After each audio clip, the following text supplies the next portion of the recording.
Are you nuts?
Good morning, everyone. This is Financial Literacy 101. I wanted to give you guys essentially, my perspective, and this has been over for, hundreds of years, but quite recently, this has been getting a lot of headway, a lot of momentum about the way that we actually think about this thing and the information behind it. Just to contextualize a few thoughts that a lot of intelligent people have had based upon proof and evidence.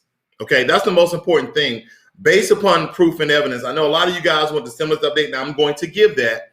But the first topic is the U.S. is a corporation, not a country. I did an exclamation point because that is a statement, not a question. That is what we need to understand, that the U.S. is a corporation, not a country. And some of you are going to ask, where are you getting this information from? Where are you getting this narrative from? What wild thought or wild hair that you're going to go on a rant about solidifying your statements? Okay, let's get into it. I don't want to waste a lot of time because I still need to get to my stimulus update, but let's talk about this very, very quickly. Now, I know a lot of you are not going to agree with the Wikipedia, but we're going to go over to some other sources, okay? And then anytime you guys want to join in and ask a question with your video, without your video, there's a link in the chat room that you can click, okay? So, democracy versus Republican government. Let's talk about this because a lot of people say that we're living in democracy, but nowhere in the Constitution is the word democracy. Again, nowhere in the United States Constitution that you will see the word democracy. You will see the word Republican. Okay, you will see the word republic. So republic, a state in which supreme power is held by the people and their elected representative. Democracy, a system of government by the whole population or are the eligible members of a state, typically through elected representatives. It's a big distinction there, okay? It's a difference without distinction, essentially. Now, I don't want to speak above nobody's head because I'm no smarter than the next man, but you have to put this into perspective. What is the difference between a republic and a democracy? Here's another one. This has come from the blog prescholar.com. The major difference between a democracy and a republic is that a republic is a form of government, whereas a democracy is an ideology that helps shape how a government is ran. Okay? Put it another way, a republic is a system of government that allows a country to be democratic. Let's move on. Let's move on to the Constitution. So you do a Control F and you put in the word Republican or Republic. You come down to Section 4 of the Constitution. Okay, let me blow this up for you guys. You come down to Section 4 of the Constitution. It says that the United States shall guarantee every state in the Union a Republican form of government and shall protect each of them against invasion and on application of legislation or executive where the legislator can be convened against domestic violence. So then you say, okay, well, let's put democracy in. D-E-M-C-C-R-A-C-Y. The word democracy is not in the Constitution. Okay, let's go back to get some more information. What does Madison say are the two main differences between a democracy and a republic? A republican, Madison writes, is different from a democracy because its government is placed in the hands of the delegates. The delegates, that means the elected officials, not the people. And as a result of this, it can be extended over a larger area. The idea is that in large republic, there would be more fit characters to choose from each delegate. Okay. One more. This is from Britannica.com. Republican form of government in which a state is ruled by representatives of the citizen body. Modern Republicans are founding the idea that sovereignty rests with the people, though who is included and excluded from the category of the people has varied across history. That means that the form of this has changed over the course of time. Okay? The United States is a representative democracy. A representative democracy. Think about that for a moment. So a lot of people, oh, this is a democracy. Nowhere in the Constitution is the word democracy, but the word republic is in the Constitution.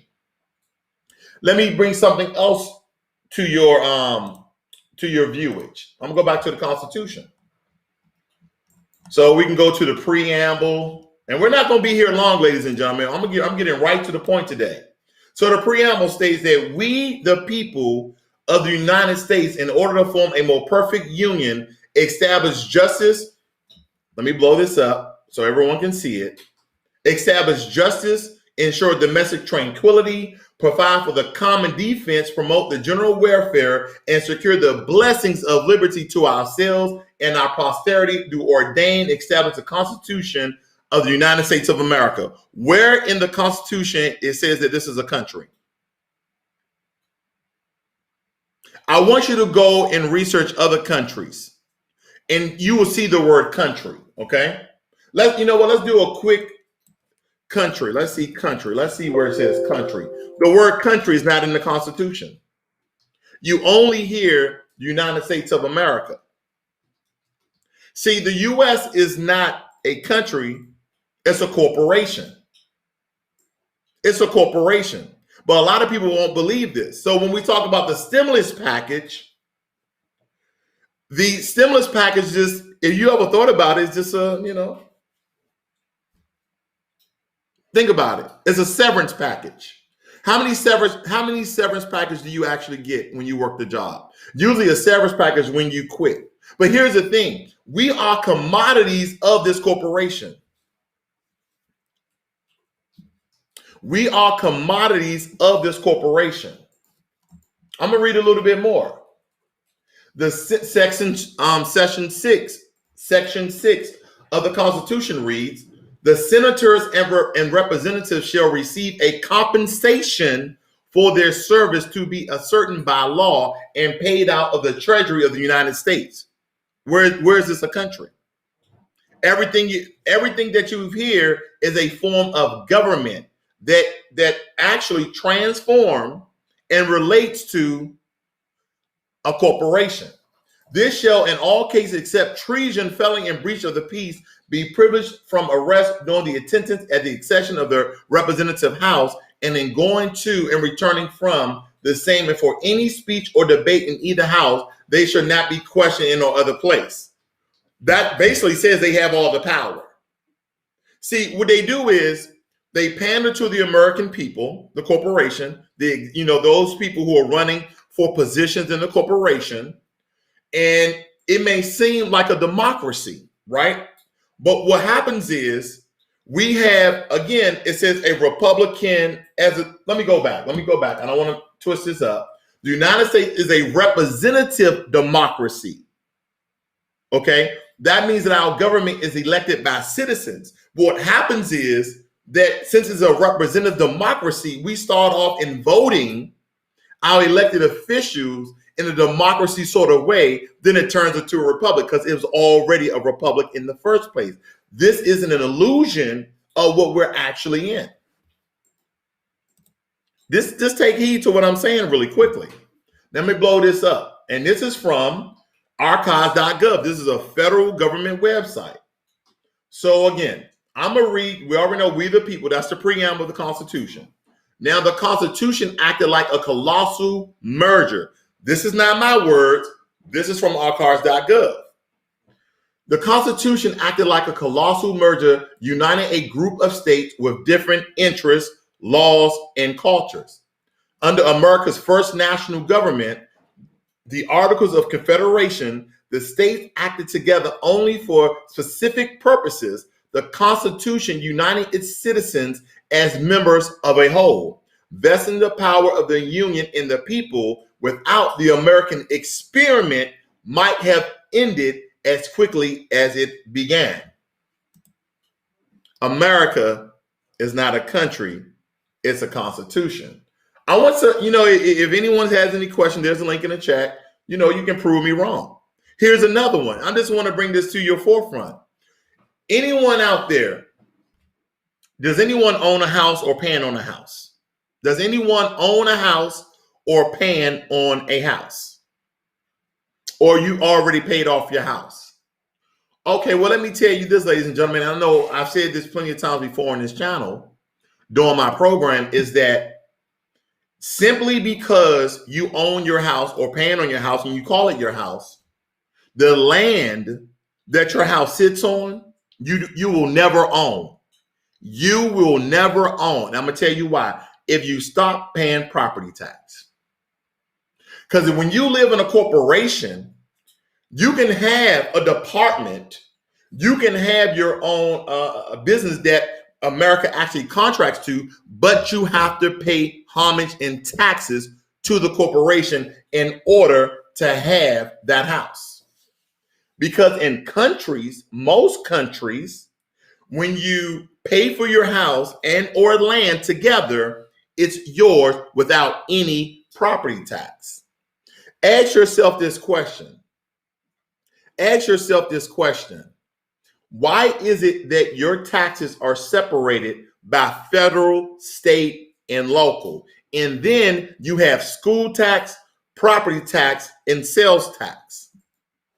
Why isn't that we all pay one tax to the state that we live in, and then it's broken down from that amount to the federal government and all these other taxes that are included within the state? But why do we itemize taxes? Simply like a corporation that belongs to a larger corporation, or essentially you or your own LLC belonging to a larger corporation. This is why your stimulus package may not never come. I'll give you something else. This headline right here. This is why we're going back and forth, because essentially the amount of money that taxpayers put in, we understand that everyone who filed tax returns supposedly got a stimulus payment. And some people didn't even get stimulus payments, right? Some people who didn't even qualify for a stimulus payment got a stimulus payment. And just like in any corporation, you have branches that fraudulently scam money out of trust funds, out of the executive fund, out of the business fund, out of the slush fund, out of different accounts within that corporation. People do it all the time. So we had a lot of people, businesses who didn't even need the money, reporting to the larger headquarters corporation, United States government, the federal government, and say, hey, we are hurting over here. We need money. And they didn't even need the money. But you and I, the commodity of this corporation, how they essentially make their money, we're the ones who got scammed. And this whole entire year from the first stimulus package, because guess what? If you're out of work because of COVID-19, if you're unemployed because COVID-19, if you're furloughed because COVID-19, why is it so difficult for a two-party government to agree that the American people need another stimulus check? Why is it so difficult for them not to fluff the bill with their own rhetoric, with their own projects and their own bills and legislation? Because in a corporation, you have what? You have different branches. So let me show you this picture very, very quickly. Let me show you this picture very, very quickly. This is part of my thumbnail.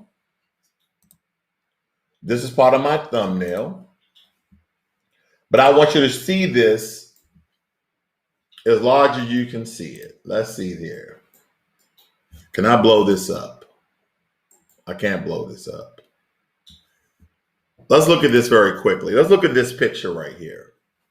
3 branches of the U.S. government. Constitution provided a separation of power.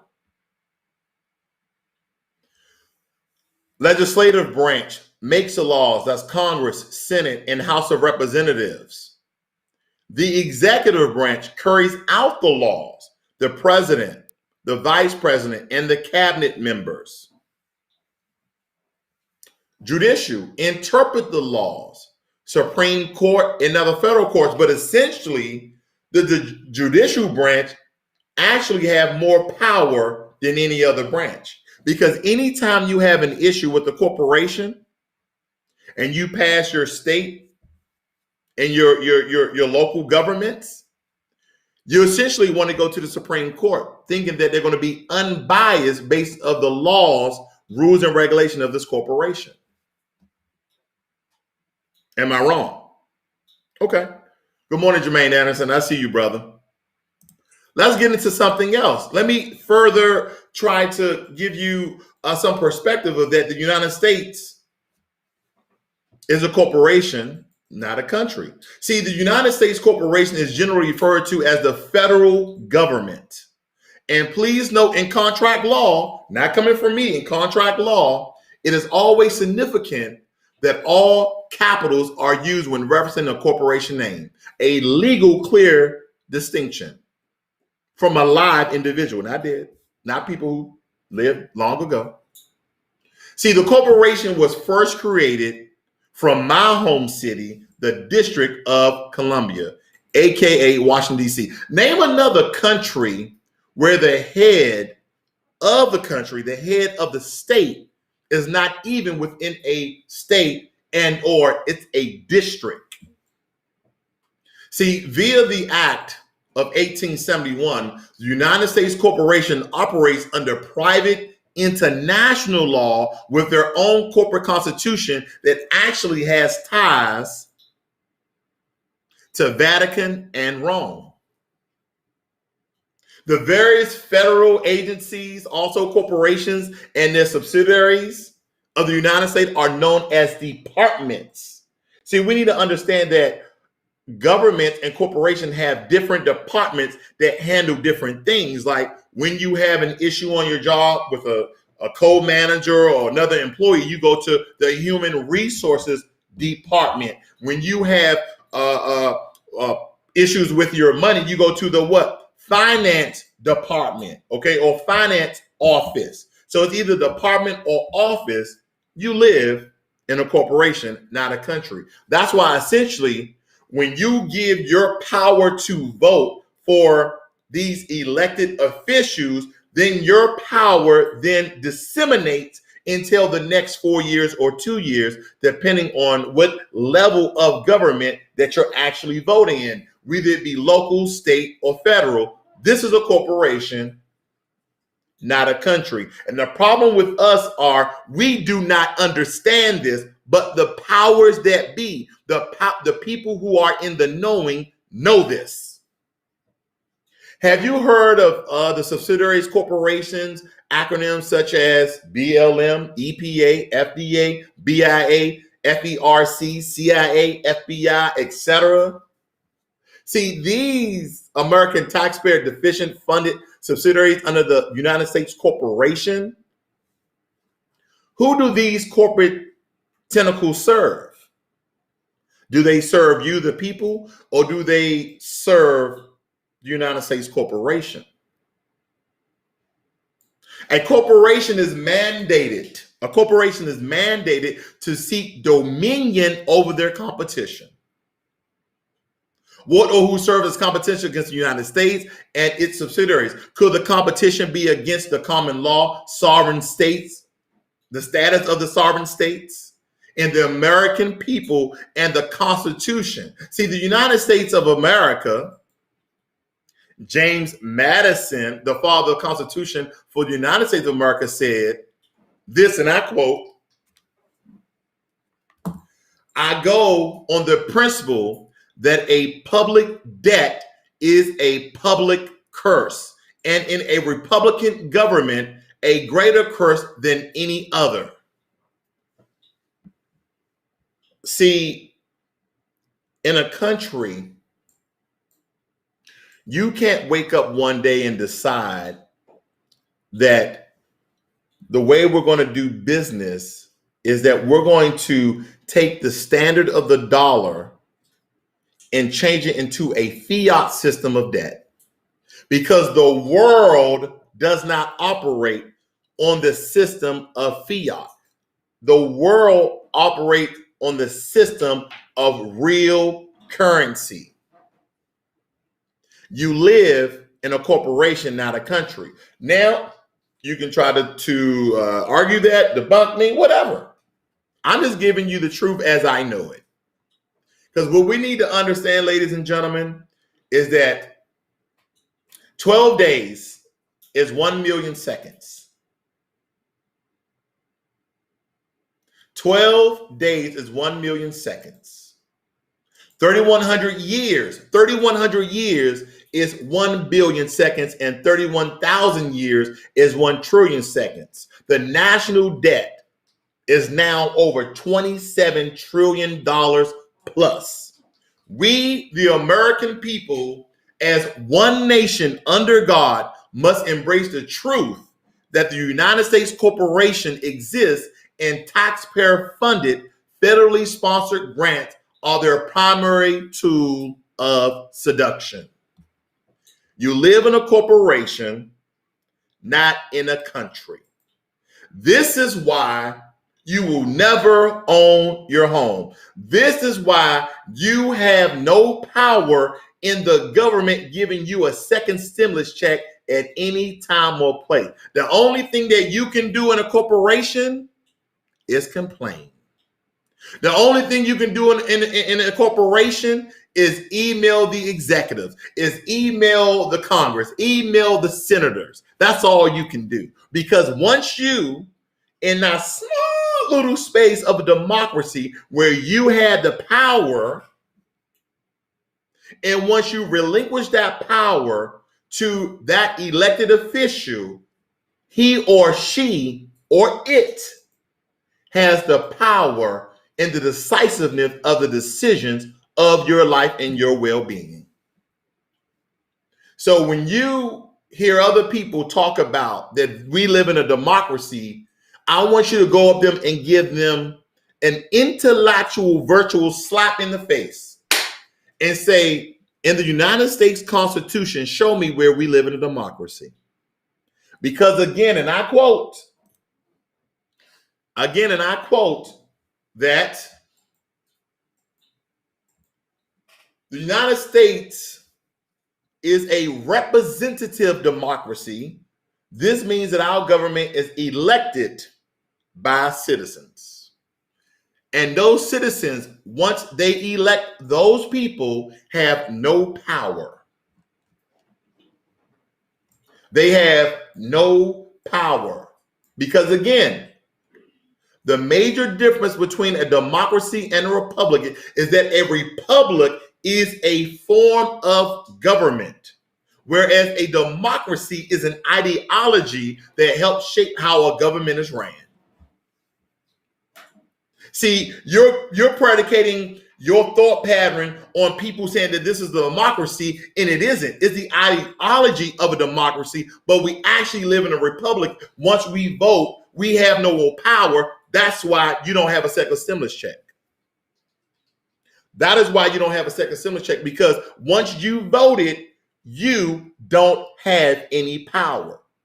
When you hold your public officials' feet to the fire, something as in the terms of, hey, Joe Biden, I'm not voting until you guarantee a second stimulus check, until you do an executive order within your power to give us a second stimulus check, I'm not voting. But what you did was, and I quote, when you relinquish your power in a representative democracy, when you relinquish your power of your vote in a representative democracy, you now gave that elected official the power of a republic, because that is within the Constitution of America. That is within the Constitution of America. The United States shall guarantee to every state in union a republican form of government, not a democracy form of government, a republican form of government. I'm not making this up. This is the Constitution of America. So when someone is pleading about, oh, these guys, this, that, and the other, you don't understand how a corporation works. Not in the Constitution says the word country.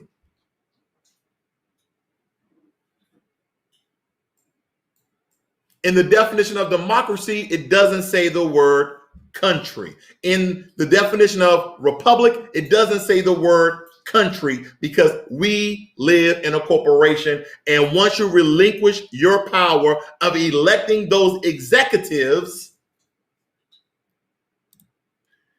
when you elect these executives, then you have no power. Because here's the thing, right? Let's think about this. You vote for your senator, you vote for your congressman, you vote for your VP and president, but from that moment on, your power stops. They elect their cabinet members, not you, not you. They elect the Supreme Court, not you. They elect it. See, you have those three branches of your corporation, aka the government: legislative, executive, and judicial. Once you elect a certain amount of people, they didn't hold the power over the entire corporation. Notice I didn't say country. Of the entire corporation. And no one, unfortunately, you probably heard different forms of this argument, but this is the truth as I see it. This is the truth according to my information, evidence, and perspective, and to contextualize what I'm trying to make here. That you have no power once you vote, but you have all the power when you don't. What do I mean? Unless you make demands of what you want, unless you make demands of what you want instead of what you expect, then you don't have any power. You elect your congressmen, you elect your senators, you elect your president and VP, but you don't elect or appoint your cabinet. You don't appoint the cabinet, and you don't appoint the Supreme Court. So essentially, who am I going to let into office? Who am I going to appoint to the Supreme Court? Who am I going to appoint for my cabinet members? Those people who serve my best interests. See, here's the thing.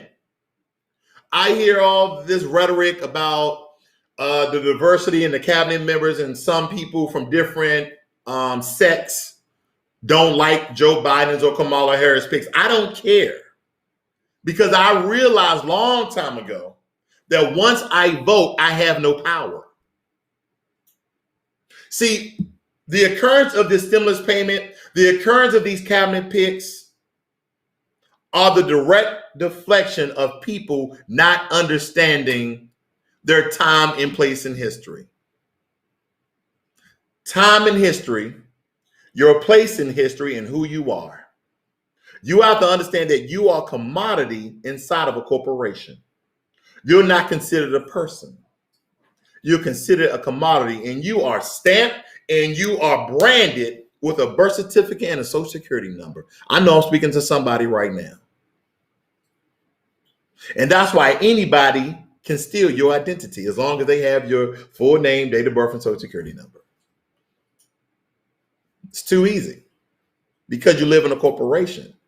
Just like in a corporation, you probably, like when I worked for Amazon, we had an employee number. Then I had a badge number. So when you guys are out there fighting and thinking and mad at your elected official, you did this, not me. You did this to yourself. And I'm not saying that you shouldn't vote. I am saying before you vote, you should have a clear understanding of what you're voting for. And the people were so worried about how racist that Donald Trump seems And the reason why I said seems, because I want people to get out their emotions and get into their thoughts of critical thinking, that I do not have any evidence that Donald Trump is a racist. The only thing I have is the words he speaks out of his mouth that seem racist. Did I ever vote for Donald Trump? No. Did I vote for him the first or the second term? No. I am impartial to politics because I understand politics operates in the higher three forms of government: legislative, executive, and judicial, which lies inside of a corporation that runs these states of America. That's what you guys need to understand. That's what you guys need to understand. You relinquish your power within a corporation once you elect the CEO. Because here's the thing, ladies and gentlemen, you have to understand something. No one can be elected, no one can be appointed without your say-so. That's why I go back again, because I love to point this out because it's very important. This one sentence is very important. The United States is a representative democracy. It comes in like a democracy because it gives you the authority and power to vote. But once you vote, you have no power. So I'm looking at different Democrats and Republicans argue about this, that, and the other. You have no power. Oh, the Democrats, Joe Biden and Kamala Harris, are ignoring black people now. Duh. What did you ask for? You live in a corporation, not a country. You need to understand what you're living at, your time, place, and where. This is what you need to understand, and that you are not a person that lives in a country. You are a commodity that lives in a corporation. See, here's the thing. If me and you are negotiating, you say, "Hey, I want to be the president of this company." And I say, "Well, if I allow you to be president, how does that benefit me? Am I going to be 12% shareholder, or I'm going to get royalty payments? What is it for me when I allow you to be the president?" "Oh, well, I'm just going to be president. I'm just going to make decisions, and you're just going to have to follow suit." "Oh, okay, cool. All right, you get my vote." That's what we did. That is what we did. 87% of black people voted for Joe Biden and Kamala Harris, and 64% of Hispanics and 55% of whites. Who cares? Where's your negotiation at? See, I tell people, go out and read The Art of Negotiation, because some of you were so deflected by the remnants of racism, and we all live in a system of white supremacy under a system of oppression, that you forget it doesn't matter who is the president. It matters what you can get from the president. Why do you think in any corporation, when somebody wants to hold power, they will allow other executive members to gain percentages and royalties of that company, but they will never give the majority? They will always hold 51%, not 50%. Not 50%, because if there's 4 board members and I hold, if there's board members and I hold 50% and the rest of the board members hold 50%, I can hold the corporation at a standstill of decision making. But that 1% gives me the power and authority to go out on my own recognizance and make decisions, because I am the majority leader. You gave away your power when you voted by negotiation of an agenda and the things that you wanted. If you wanted a stimulus payment for the second time, you should have asked for it. You should have asked for it. You never go to the negotiation table without an agenda and without you want. You went to the negotiation table and you said, "I'm voting for this party because that party is racist." Now what do you get? Now, what do you get? Guess what you get? You get the same condition that you were in before. That means unemployment. That means furlough. That means when the eviction moratorium expires, you're going to be out in the cold. You're going to be out on your ass because you asked for nothing and you got everything you want. You got everything you deserve, and that is nothing. Because you don't understand how a corporation works. You thought you was in a country where the elected officials that you gave your power to then turned around. Those elected officials appointed people who are loyal to them most times than not. Said, are we going to give the commodities of this country? That's you and me. You may think that we're people, but we're commodities. Are we going to give these commodities who are in financial hardship and trouble and on the verge of being homeless, are we going to give them yet again another severance package? Wait a minute, where did stimulus go? A severance package, because that means this is the last thing. This is the last one. This is your way out the door. You're going to have to start rebuilding what you already had. But the problem is, we, the people of the United States of America in this corporation, we thought that our country, not the corporation, because the corporation worries about what, ladies and gentlemen? A corporation worries about profits, not charity. The only reason why a corporation will give out charity is for a tax write-off. Holler at your boy. That is what you don't understand.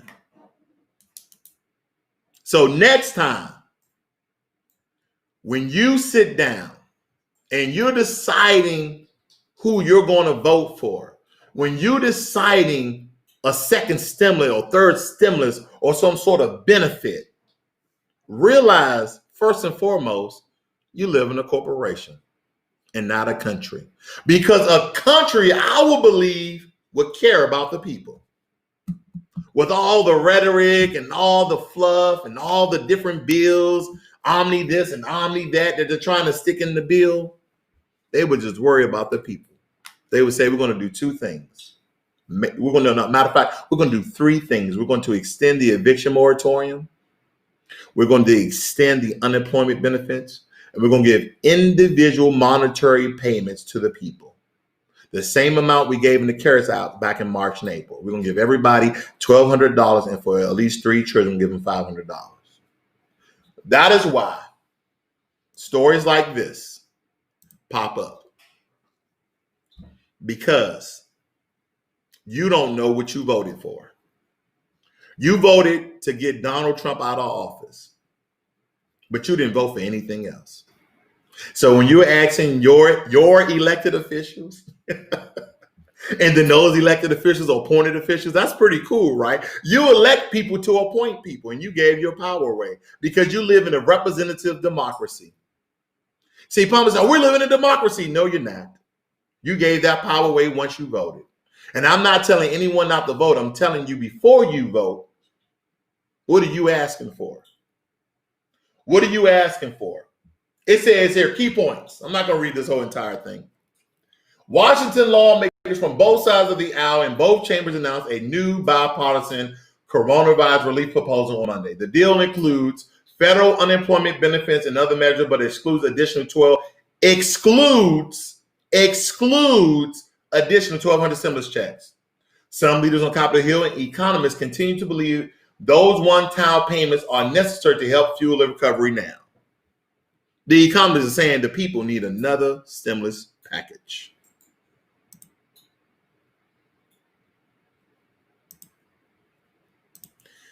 If you guys have any questions, there's a link in the chat for you guys to look at. I'm just posing my perspective of what I believe. We got Clyde Lawrence here. The tax write-off statement is explicitly true. Indeed it is, sir. Indeed it is. Indeed it is. We don't understand where we live at. We don't understand these things. First and foremost, the United States isn't a country, it's a corporation. The corporation was created for the District of Columbia.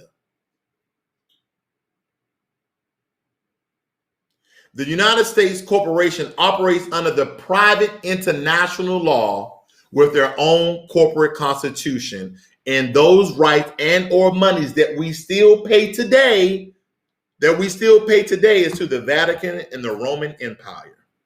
I bull crap you not, ladies and gentlemen.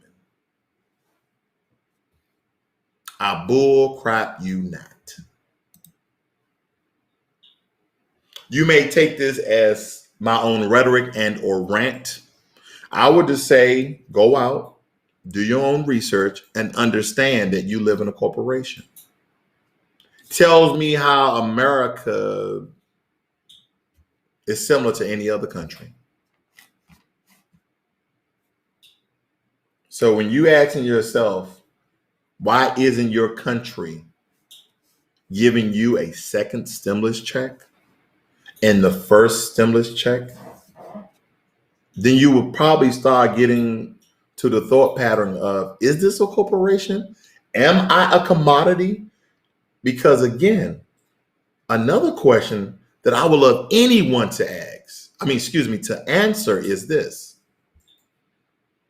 If you live in a state, okay, I'm from Washington, D.C., that's not a state. And even the president at the time, Bill Clinton, made a tag, said taxation without representation. How in the hell am I paying taxes and I don't even live in a state?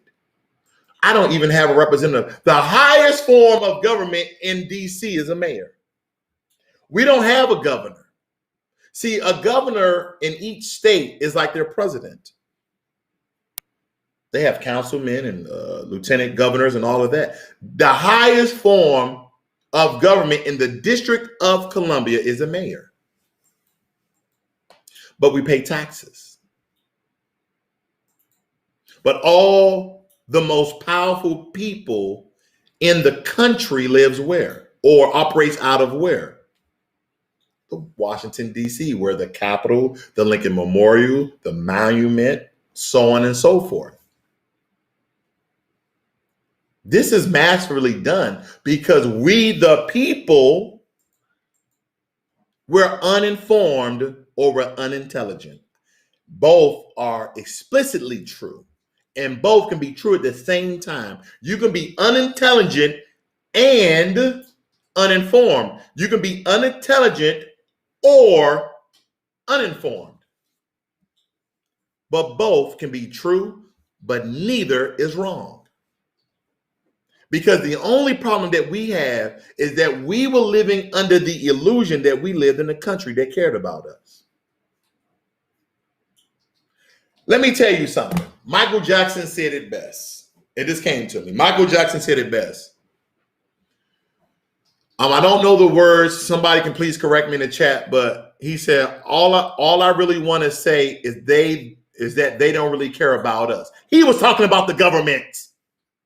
All I want to say is they don't really care about us. Go look at the video. He was talking about the government. Because this government, this country, quote unquote, is a corporation that doesn't care about the people because the people are a commodity, and commodity brings you what? Profit, not the other way around. We don't give profit to commodities. Commodity gives us profit. That is why you pay taxes on every single thing. Oh, well, in my state, we don't have sales tax. Do you have state tax? Oh, well, yeah. Oh, okay. Well, in my state, we don't have state tax. You have sales tax? Yeah. You have property tax? Yeah. You have local tax? Yeah. Woo! Ladies and gentlemen, this is the reason why there's not a second stimulus check. Because the powers that be, aka the three branches of the government, don't see profit in it. See, the first initial take of giving us a stimulus package that included, benefits and eviction moratoriums and unemployment benefits was to generate the economy so the commodity could then generate wealth. See, you spending, you buying, you investing keeps this corporation afloat. You keep it afloat by doing business. Anytime you make a transaction, what occurs to the federal government? They get paid. They get paid because states, that's why this is backwards. That's why this is backwards. Because states every year pays money to who? The federal government. But then when states get in trouble, national disaster, a hurricane, a flood, or something like that, where do they go to get some money from? The federal government. The same money they've been paying. So when we went through this whole first stimulus check, they were just giving you some of your tax dollars back. That's all it was. But as an American citizen or as an American commodity, we are still indebted to ourselves. We are still indebted to ourselves. I have a question to raise again. I have another question, ladies and gentlemen. Explain this to me, please. Explain this. Someone explain this to me, please. Can someone explain this to me? Let's look at this. The U.S., the GDP of America is $21 trillion. Down right here. Let me put my cursor for you guys to see. I know a lot going on. Right here.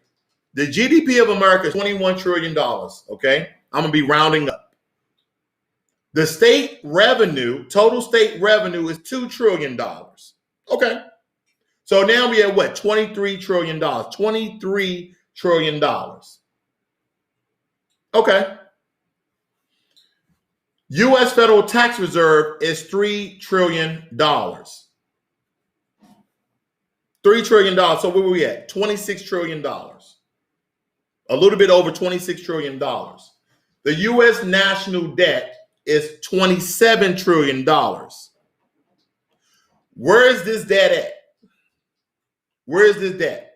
China, because China bought government bonds, other nations, and also the American people.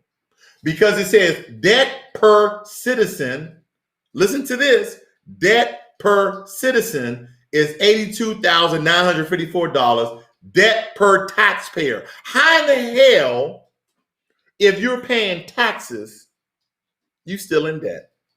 $219,000. Not every citizen is a taxpayer. That's what that's telling you.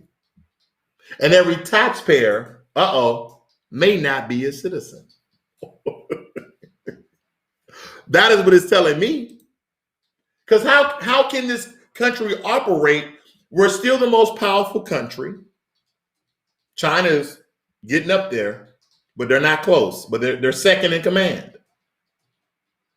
Because the only thing you got to do is type in world's largest GDP. Or somebody say, hey, what you working with? The United States is the world's largest economy with a GDP of approximately $20.5 trillion, notably due to high average incomes, a large population, capital investment, low employment, high consumer spending. What did I just say? What did I just say? They gave you a stimulus package to the commodities of the corporation. Again, we the people. The corporation gave profit money to the people of this nation in order to generate more income, because after every transaction brings money back to the corporation. Let's look at this. Hopefully I'm helping somebody here. Now they're talking about a list of countries. This is from 2018. Let me see if I can get something more relevant. Let me see if I can get something. Here we go right here. This is better. Look where China is. United States, that's about right. 25 trillion, right? 25, 26 trillion. That's on my 2023. So we're declining. And then China is at 19 trillion, and then Japan and Germany.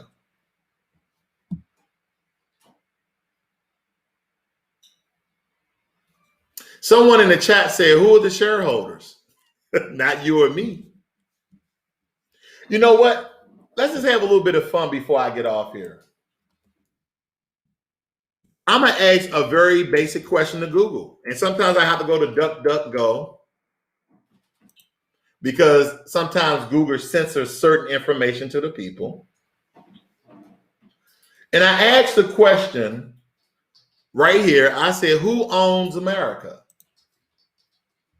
Who owns America? Most people, because of the rhetoric that mass media gives us, because we know that mass media project things into our minds, into our subconscious mind that doesn't operate in our conscious mind. So anytime when you keep hearing the same information over and over and over and over and over again, the mind begins to believe it without any proof or evidence.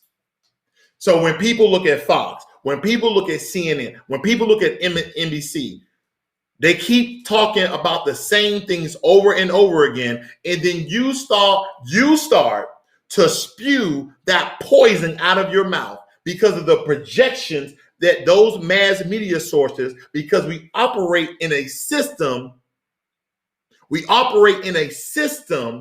that subjugates us to the rhetoric that they give us, and we start to believe it because we keep hearing it over and over again. And then you start talking the same way they speak without any evidence or proof.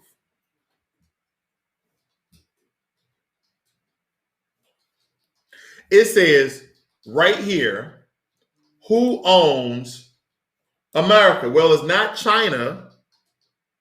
Japanese own plenty of the foreign own substantial amounts. It's really Americans who hold most of America's debt. How can you be indebted to yourself? How can you be indebted to yourself? Now, if I speak to some other, people of great knowledge and wisdom, they'll say that America is owed to the Vatican and the Roman Empire. But I'm gonna stop it right here because it says that it's really Americans who hold most of the debt. It's most.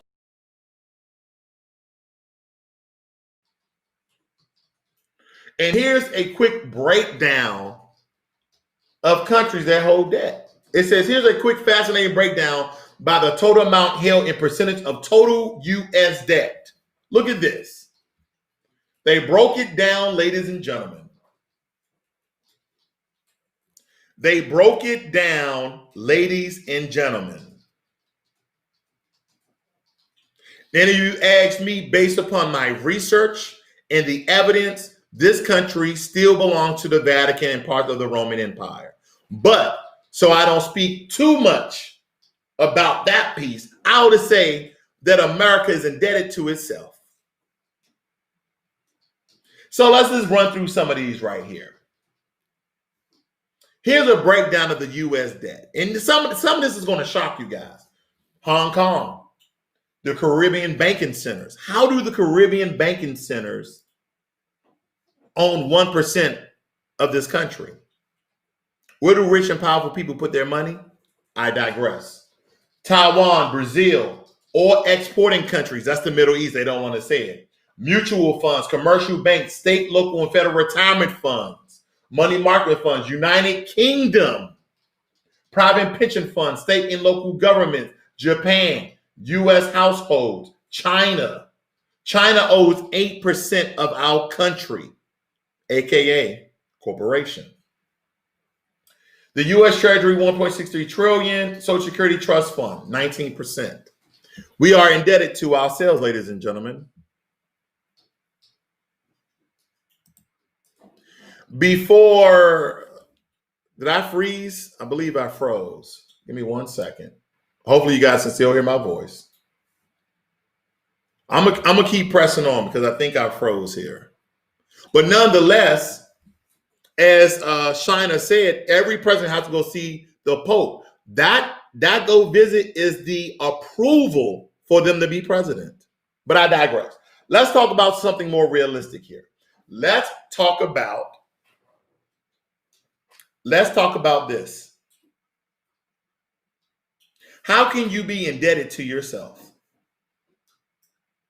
How can you be indebted to yourself. I'm gonna use an example of a real estate investor. I'm gonna use this in the sense of a real estate investors and the way they go about being indebted to themselves. Take for instance, I'm a real estate investor and I'm a millionaire. I go out and I acquire properties. So by me acquiring property, that's money out of my pocket, correct? So take for instance, I buy 3 properties. I buy them for a certain amount, and then I fix them up with another certain amount. But all together, it's about $300,000 out of my pocket. So now I'm indebted to myself because I no longer have the same amount of money that I once had. So what do? I have to put people's in those property, or I have to flip that property to get my profit back plus more money. Because I'm indebted to myself. That doesn't mean I don't have money. I'm indebted to myself. But how, think about this, how can I lower my risks? How can I lower my risk? I'll allow other investors to invest. But they will never have 100%. But I allow other investors to invest. I'm still rich and I still have my money. They may make a little percentage. China, you may make 8%. But when I add up the 19% of the Social Security Fund, the 11% of the U.S. Treasury Fund, U.S. household, we own that. We're a corporation, we own those houses. Because if they don't pay their taxes, we take those houses, correct? So they own these houses and the land.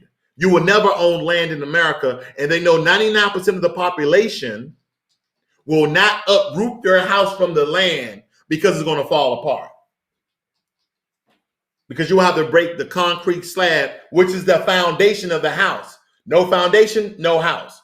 But if you don't pay property tax, no house. It owns to the corporation. So 6.6%. State and local government, 3.5%. Private pension funds, 3.5%. Money mutual funds, 2.4%. So we own majority of America by the way of different investors, but we're still in debt. How can that occur? Because this is a corporation, not a country. And that's why you don't have a second stimulus check. I digress. I digress. This is Financial Literacy 101. Learn money and be inspired. What does my slogan mean? I've been saying it for a while. There's many facets to money, ladies and gentlemen. Not just learning how to save your emergency fund, not how to invest in individual brokerage account and or 401ks and IRAs, not how to get out of debt, not raising your credit score. There's so many facets of money. And I'm not saying you need to know all of them. I'm saying that you need to know some of it on a larger scale than what you see.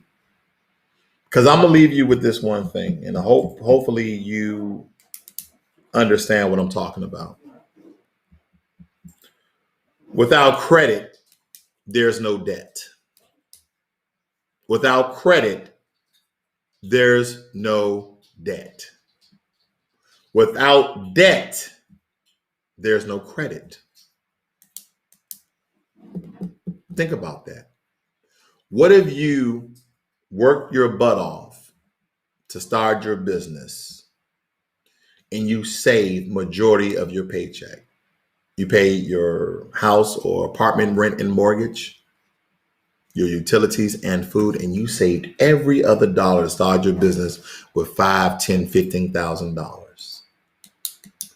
But because the way we have been trained, the way we have been manufactured to think that we need to go out and get a business loan, we need to go out and get an investor so we can be in debt to the creditor and they get certain portions and margins of our profit. And then we can be wealthy and rich. But does that always occur? No. So again, think about it. If you never ask for credit, you will never be in debt. But if you take credit most likely than not, you'll always be in debt. Have a great day. I'm out.